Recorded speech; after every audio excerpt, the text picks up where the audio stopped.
কেউ যদি রাতের বেলায় কিছু সময় কোরআন ও হাদিসের মজলিসের মধ্যে বসে থাকে রাতের বেলায়, তিরমিজিতে আল্লাহ রাসূল বলেছেন, আল্লাহ সুবহানাহু ওয়া তাআলা ওই বান্দার আমল নামায় 500 রাকাত নফল নামাজের সওয়াব দান করে দেন। বলুন সুবহানাল্লাহ। বিশ্বনবী মুহাম্মদ সাল্লাল্লাহু আলাইহি ওয়াসাল্লাম বলেছেন, এই যে আপনারা যারা আমরা পবিত্র ঈশার নামাজ জামাতের সহিত আদায় করেছি, আমাদের নামাজ কতটুকু হয়েছে কি হয় না এটা আমরা জানি না, কিন্তু আল্লাহ ভালো জানেন। কিন্তু নবীজি বলেন, কেউ যদি রাতের বেলায় কিছু সময় কুরআন ও হাদিসের মজলিসের মধ্যে বসে থাকে, বসার পরে যদি আলেম উলামাদের কাছ থেকে কথা শোনার পরে যদি আমল নাও করে, শুধু বসে থাকে, বসার কারণে আল্লাহ রাব্বুল আলামিন ওই বান্দার আমল নামায় 500 রাকাত কবুল হওয়া নফল নামাজের সওয়াব দান করে দেয়। 500 রাকাত কবুল হওয়া, যেটা আমার আল্লাহর দরবারে কবুল হয়ে গিয়েছে, ওই রকম 500 রাকাত নফল নামাজের সওয়াব দান করে দিয়েছেন। সুবহানাল্লাহ। আমার বন্ধুগণ, এই জন্য আজকের রাত্রটা আমরা অল্প কিছু সময়, যতটুকু সময় আমরা দিব, এটা আমাদের জন্য দুনিয়া ও আখিরাতের কল্যাণকর হবে, কারণ এর চাইতে পৃথিবীর মধ্যে আর খুশির কোনো কিছু হতে পারে না। আল্লাহ রাব্বুল আলামিন তার হাবিবকে সুবহে সাদিকের সময়, রাত নয় দিন নয়, এমন একটি সময় তাকে পাঠিয়েছেন যে সময়টা হয় মনোরম পরিবেশ, যে জান্নাতি একটা পরিবেশ থাকে।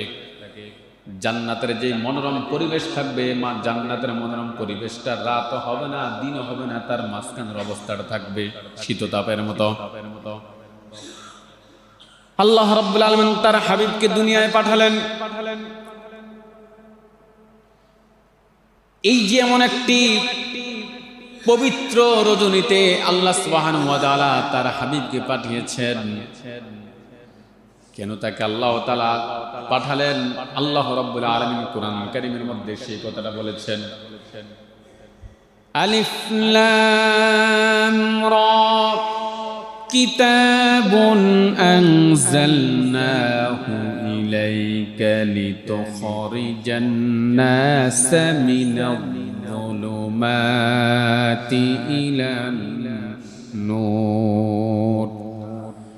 আল্লাহ রাব্বুল আলামিন বলেন, আমি এই কিতাবকে আমার হাবিব মুহাম্মদ সাল্লাল্লাহু আলাইহি ওয়াসাল্লামের কাছে এই জন্য পাঠিয়েছি, আমি আমার হাবিবকে এই জন্য পাঠিয়েছি, তিনি দুনিয়ার মধ্যে মানুষকে, যেই মানুষগুলো অন্ধকারের মধ্যে আছে, দুনিয়ার মধ্যে যারা অন্ধকারে আছে, অন্ধকার থেকে দুনিয়ার সমস্ত অন্ধকার মানুষগুলোকে তিনি আলোর পথ দেখাবেন।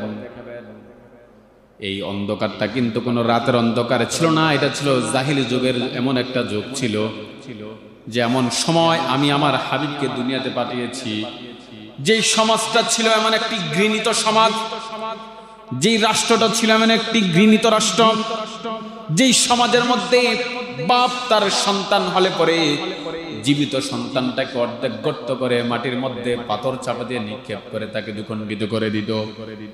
বাপ তার নিজের কন্যা সন্তানটাকে মেরে অর্ধেক গর্ত করে ফালায় দিত, তাকে মাটি, একটা জীবিত মানুষকে মাটি চাপা দিয়ে তাকে মেরে ফেলতো। এমন একটি অন্ধকার জগৎ ছিল, জাহিলি জগৎ ছিল। ওই সময়ের মধ্যে আমি আমার হাবিবকে দুনিয়ায় পাঠাইয়া অন্ধকার থেকে মানুষকে আলোর পথ দেখাই দিয়েছি। বলুন সুবহানাল্লাহ। অন্ধকার থেকে আলো দেখিয়েছি। আমার বন্ধুগণ, আমরা সকলেই জানি আল্লাহর হাবিব দুনিয়াতে যখন আসলেন,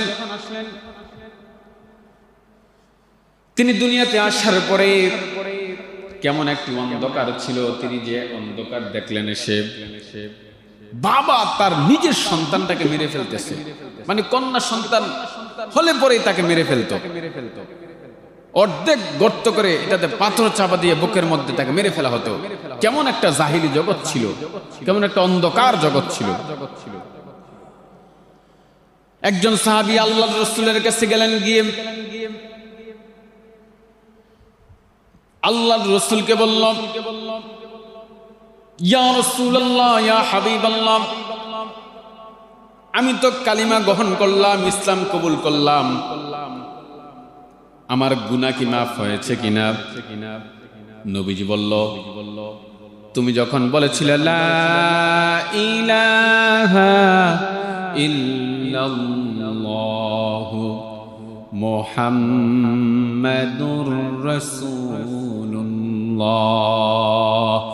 এই কালিমা ঘোষণা দেওয়ার সঙ্গে সঙ্গে তোমার জীবনের যত গুনাহ খাতা আছে আল্লাহ রাব্বুল আলামিন মাফ করে দিয়েছেন। অর্থাৎ তুমি এই কালিমা ঘোষণা দেওয়ার সঙ্গে সঙ্গে তোমার জীবনের সব গুনাহ মাফ হয়ে গিয়েছে। কিন্তু লোকটির কান্না বন্ধ হচ্ছে না, লোকটি কান্না করতেছেন। নবীজি বলল, আমি তো তোমাকে বলেছি তোমার জীবনের সমস্ত গুনাহ খাতা আল্লাহ তাআলা মাফ করে দিয়েছে, তারপরে কান্না করলা কেন? লোকটি বলল, ইয়া রাসূলুল্লাহ, ইয়া হাবিবাল্লাহ, আমি যে বিষয়টার জন্য কান্না করি। তিনি তার বিষয়টা খুলে বলল, আমাকে প্রত্যেকটা দিন প্রত্যেকটা মুহূর্ত আমাকে যেই বিষয়টা সব সময় প্যারা দেয় এবং ভয় দেখায় সেটি হচ্ছে আমার স্ত্রী গর্ভ, সন্তান গর্ভে থাকা অবস্থায় আমি ব্যবসার জন্য বাহিরে চলে গেলাম। কয়েক মাস পরে স্ত্রী আমাকে বলল, স্ত্রীকে আমি জিজ্ঞেস করলাম আমাদের যে সন্তান হওয়ার কথা ছিল সেই সন্তান কি হয়েছে কিনা। স্ত্রী আমাকে বলল, সন্তান হয়েছে, মরা সন্তান হয়েছে। আমি বিষয়টা ভুলে গেলাম। কয়েক বছর পরে দেখলাম আমার ঘরের মধ্যে ফুটফুটে একটি সুন্দরী একটি কন্যা সন্তান আমার ঘরের মধ্যে হাঁটাচলা করতেছে। আমি দেখার পরে আমি আমার স্ত্রীকে জিজ্ঞেস করলাম, এত সুন্দর বাচ্চাটি কার? স্ত্রী আমাকে বলল, কেন, এটা তো তোমারই বাচ্চা, এটা তো তোমারই বাচ্চা। সে বলল, তুমি না আমাকে বলেছিলে যে সন্তান মরে গিয়েছে, মরা সন্তান জন্মগ্রহণ করেছে, এখন এই বাচ্চা আসলো কোত্থেকে? স্ত্রী তার স্বামীকে বলল, আমি সেদিন তোমার কাছে ভয়তে মিথ্যা কথা বলেছি, কারণ আমি জানি কন্যা সন্তান হলে পরে তুমি এই সন্তানটাকে মেরে ফেলবে, এই জন্য মিথ্যা কথা বলে আমি আমার দুঃসম্পর্কের এক বাড়ির মধ্যে তাকে রেখে বড় করেছি। এখন তাকে সামনে এনেছি, তাকে দেখলে পরে তোমার আর তার প্রতি মায়া হয়ে যাবে, দয়া হবে, তাকে তুমি মারতে পারবে না। লোকটি আল্লাহর রাসূলের কাছে এইভাবে ঘটনাগুলো খুলে বলা শুরু করে দিলেন এক এক করে। বিশ্বনবী মুহাম্মদুর রাসূলুল্লাহ সাল্লাল্লাহু আলাইহি ওয়াসাল্লামের কাছে যখন এইভাবে এক একটা করে ঘটনা খোলা বলা শুরু করলেন, লোকটি বলল, ইয়া রাসূলুল্লাহ, আমার মনের মধ্যে একটা চিন্তা আসলো, এই যে মেয়েটি বড় হবে, তাকে বিয়ে দিতে হবে, তাকে লেখাপড়া করাতে হবে। আমি সমাজপতি, আমার সমাজে অনেক নাম আছে, সম্মান আছে।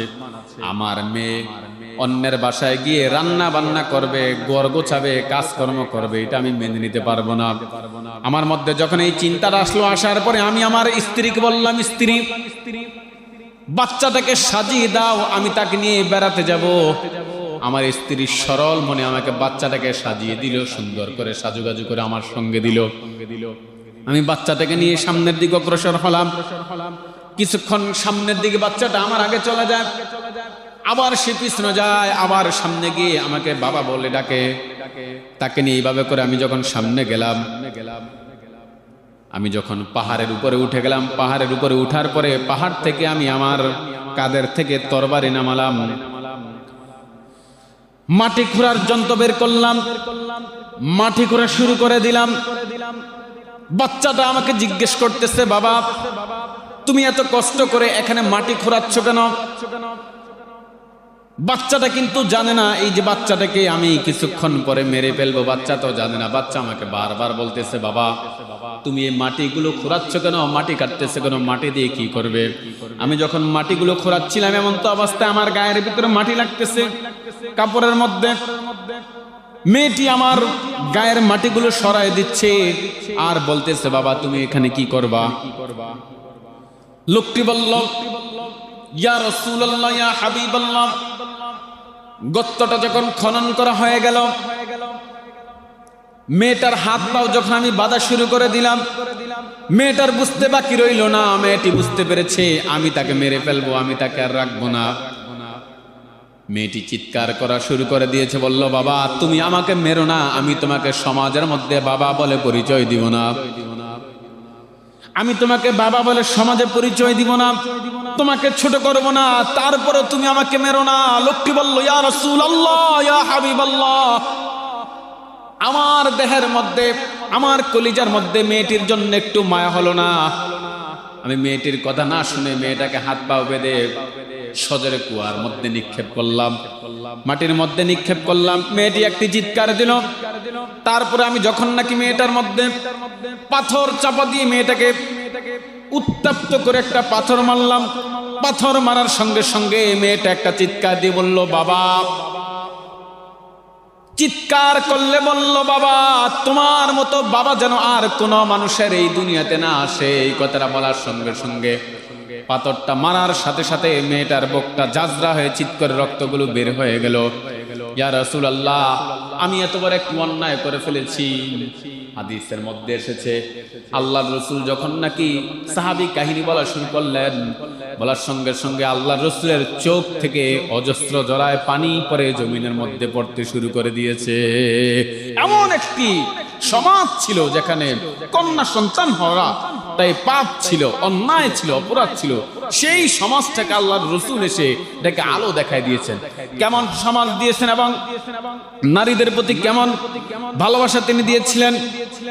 আল্লাহ রাব্বুল আলামিন কোরআন কারীমের মধ্যে বলেছেন, মান আমিলা সালিহাম মিন যাকারিন আও উনসা ওয়া হুয়া মুমিনুন ফালানুহইয়ান্নাহু হায়াতান তাইয়্যিবা।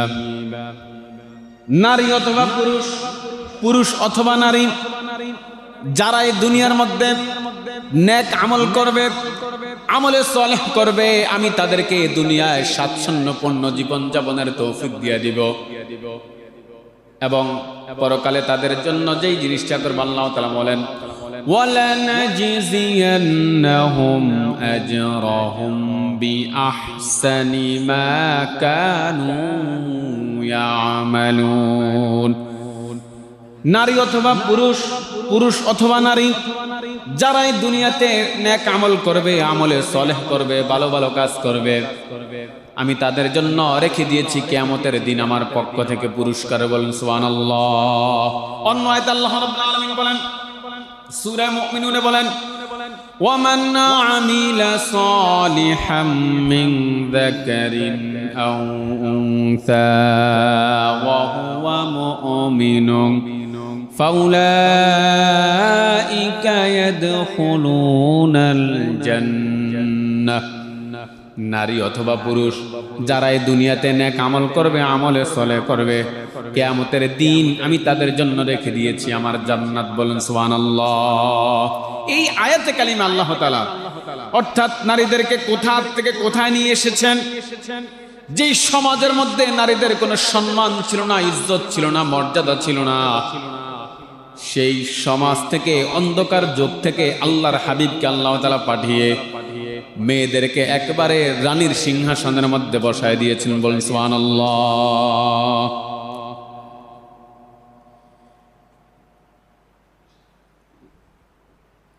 আমার বন্ধুগণ, এই জন্য আল্লাহ রাব্বুল আলামিন তার হাবিবকে দুনিয়াতে কেন পাঠালেন? তিনি অন্ধকার জগৎটাকে একবারে আলো করে মানুষের সামনে তুলে ধরেছিলেন। আজকে আমি নারীদের ব্যাপারে কথা বলবো।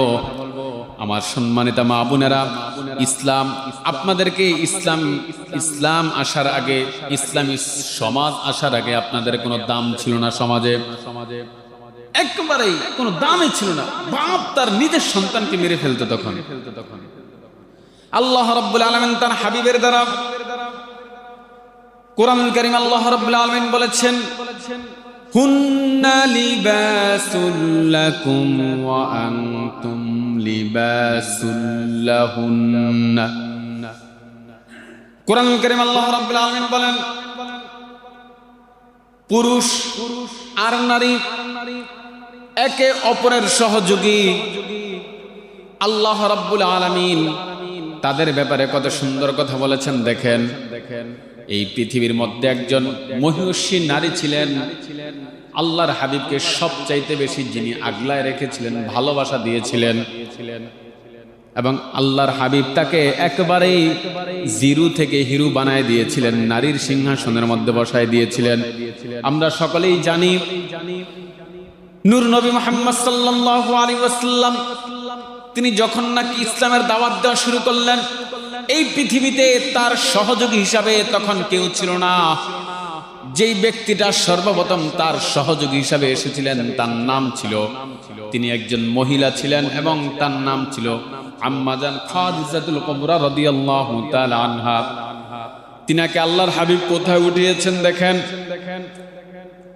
আম্মা জান খাদিজা রাদিয়াল্লাহু তাআলা আনহা মৃত্যুর আগ মুহূর্তে আল্লাহর রাসূলের কাছে বলল, ইয়া রাসূলুল্লাহ, ইয়া হাবিবাল্লাহ, আমার তো মৃত্যুর ভয় হয় এবং আমি যদি আপনার আগে এই দুনিয়ার থেকে চলে যাই, আপনার কাছে আমার 3টা ওসিয়ত আছে। ইয়া রাসূলুল্লাহ, আপনি আমার এই ওসিয়তগুলো পূর্ণ করবেন আমার মৃত্যুর উপরে। আম্মা জান খাদিজাতুল কুবরা বলল, ইয়া রাসূলুল্লাহ, 1 নাম্বার ওসিয়ত হলো আমার যখন মৃত্যু হয়ে যাবে, হওয়ার সাথে সাথে আপনার জুব্বা মোবারক দিয়ে আমার দাফন কাফনের ব্যবস্থা করে দিবেন। আমার ভয় হয় আমি খাদিজা কবরে চলে যাওয়ার পরে যদি নাকি আপনার জুব্বা মোবারক দিয়ে আমার কাফনের ব্যবস্থা করা হয়, তাহলে কিন্তু কবরে আমার কোনো ভয় হবে না, কারণ আল্লাহর নবীর পোশাক মোবারক দিয়ে আমার কাফনের ব্যবস্থা করা হয়েছে। এই জিনিসটা আপনি আমাকে করে দিবেন। নবীজি বলল, খাদিজা, আপনি আমার দুঃখের দিনের সাথে ছিলেন। এই মক্কা নগরীতে যখন আমার কেউ ছিল না, আপনি আমাকে আপনার ধন সম্পদ সব কিছু দিয়ে আপনি আমাকে আগলায় রেখেছিলেন। আজকে আপনি আমাকে এইভাবে ভিক্ষুকের মতো ওসিয়ত গুলো করতেছেন, জান আমি আপনার ওসিয়ত পূর্ণ করব। তারপরে বলল, ইয়া রাসূলুল্লাহ, আমাকে লাশ দাফন করার পরে আপনি নিজ হাতে আমার লাশ কবরে রাখবেন এবং আপনি আমাকে লাশ দাফন করে শেষ হয়ে যাওয়ার পরে আপনি আমার কবরের পাশ থেকে আসবেন না। আমার প্রত্যেকটি প্রশ্নের ফেরেশতা যখন চলে আসবে, প্রত্যেকটি প্রশ্নের জবাব আপনি দিয়ে আসতে হবে এবং আপনি আমার কবর দেওয়ার পরে আমার কবরের চতুর্পাশ দিয়ে আপনি ঘুরবেন। আমাকে যদি কোনো দিক থেকে শাস্তি দিতে আসে, আপনি ওই দিক থেকে আমার চতুর্পাশে কবরে ঘোরাফেরা করবেন, যাতে ফেরেশতা আমার কাছে এসে আমাকে কোনো রকমের শাস্তি দিতে না পারে। নবীজি সব কিছু মেনে নিলেন। নবীজি লাশ নিয়ে নবীজির আগে আম্মা জান খাদিজাতুল কুবরা রাদিয়াল্লাহু তাআলা আনহা দুনিয়ার থেকে বিদায় হয়ে গেলেন। তার ওসিয়ত মোতাবেক নবীজি লাশ নিয়ে নামলেন। নামার পরে আল্লাহর রাসূল খাদিজার লাশ নিয়ে নামলেন। নামার পরে রাসূল বারবার খাদিজার চেহারা মোবারকটা কাবার দিকে ঘুরাই দিচ্ছেন, আর চেহারাটা বারবার খালি কাবার দিক থেকে আসমানের দিক বরাবর হয়ে যায়। কারণ নিয়ম হলো, লাশ যখন নাকি কবরের মধ্যে শোয়ানো হয়, কাবার দিকে করে ঘাটটাকে দেওয়া, হালকা করে কাবার দিকে করে দেওয়া। আল্লাহর রাসূল যখন নাকি দেখলেন খাদিজার লাশ বারবার আকাশের দিকে উঠে যায়, বারবার চেহারাটা আসমানের দিকে হয়ে যায়, রাসূল কান্না করে দিল, বলল, আল্লাহ, আপনি কি আমার খাদিজার প্রতি নারাজ হয়ে গিয়েছেন? আমি চাই আমার খাদিজার চেহারাটা কাবার দিকে থাকুক, মক্কা শরীফের দিকে থাকুক, কিন্তু বারবার চেহারাটা কেন জানি আসমানের দিকে হয়ে যায়, আসমানের বরাবর হয়ে যায়। আপনি কি আমার খাদিজার প্রতি নারাজ হয়ে গেছেন নাকি আল্লাহ? এইভাবে করে আল্লাহর রাসূল যখন নাকি কান্না জড়িত অবস্থায় কান্না শুরু করে দিলেন, সঙ্গে সঙ্গে ফেরেশতা জিবরাইল চলে এসেছে।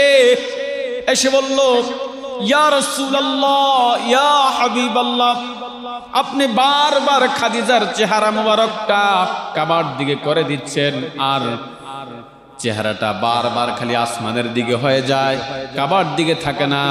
আল্লাহ তাআলা আমাকে পাঠিয়েছে আপনি খাদিজাকে কি ভালোবাসেন, তার থেকে আমার আল্লাহ খাদিজাকে এত ভালোবাসা, এত গ্রহণ করে নিয়েছে। আমার আল্লাহ বারবার আসমানের দিকে খাদিজার চেহারাটা এই জন্য করে দেয় যে খাদিজা আপনাকে এই দুনিয়ার সব সম্পদ দিয়ে, আপনাকে ভালোবাসা দিয়ে ইসলামের বিজয় এনে দিয়েছে। সেই জন্য আজকের থেকে আমার আল্লাহ আরশ আজিম বরাবর খাদিজার চেহারা মুবারকটা ধরে রাখেন। বলেন সুবহানাল্লাহ। আল্লাহ দেখতে চায় খাদিজার চেহারা মুবারক। সুবহানাল্লাহ। দেখেন কোথা থেকে কোথায় নিয়ে গেলেন আমার বন্ধুগণ। সেই জন্য আম্মাজান খাদিজার ওসিয়ত মোতাবেক আল্লাহর রাসূল তারপরে যে কাজটা করলেন, লাশ দাপন করার পরে তিনি কবরের চতুর্পাশ দিয়ে ঘোরাফেরা করতেছেন। এমন তো অবস্থায় ফেরেশতা জিবরাইল এসে বলল, ইয়া রাসূলুল্লাহ, আপনি বারবার কেন খাদিজার কবরের পাশে ঘোরাফেরা করতেছেন? আপনার চাইতো খাদিজার প্রতি বেশি ভালোবাসা আছে আল্লাহর। আমার আল্লাহ খাদিজার জন্য যা কিছু দরকার সব কিছু আল্লাহ ব্যবস্থা করবে, আপনি বাসায় চলে যান। বলেন সুবহানাল্লাহ। আম্মা জান খাদিজা সিদ্দিকা রাদিয়াল্লাহু তাআলা আনহা। আমার বন্ধুগণ, সেই জন্য আমাদের সকলকে আল্লাহর হাবিবকে আল্লাহ রাব্বুল আলামিন এই দুনিয়াতে পাঠিয়েছেন এবং তার যেই ভীষণ ছিল গুলোকে আমাদের সকলকে কিন্তু মেনে চলতে হবে। এই জন্য আল্লাহ সুবহানাহু ওয়া তাআলা তার হাবিবকে পাঠিয়েছেন। আল্লাহ তাআলা বলেন, ওয়া মা আরসালনাকা ইল্লা রাহমাতাল লিল আলামিন। আমি আমার নবীকে আপনাকে চন্দ্রের জন্য রহমত করেছি, তারকারাজির জন্য রহমত করেছি। চন্দ্র, সূর্য, ইহতর পহতর, সমুদ্র সৈকত যা কিছু আছে সমস্ত কিছুর জন্য আমি আমার হাবিবকে রহমত স্বরূপ দুনিয়াতে প্রেরণ করেছি। বলেন সুবহানাল্লাহ। সেই রহমতের নবী আমাদের জন্য যা কিছু দিয়ে গিয়েছেন, আমরা যেন এগুলোকে পাই টু পাই ভাবে মিলতে পারি, চলতে পারি, দুনিয়া ও আখিরাতের কল্যাণ করতে পারি। আল্লাহ যেন আমাদের সকলকে সেই তৌফিক দান করে। আসসালামু আলাইকুম ওয়া রাহমাতুল্লাহি ওয়া বারাকাতুহু।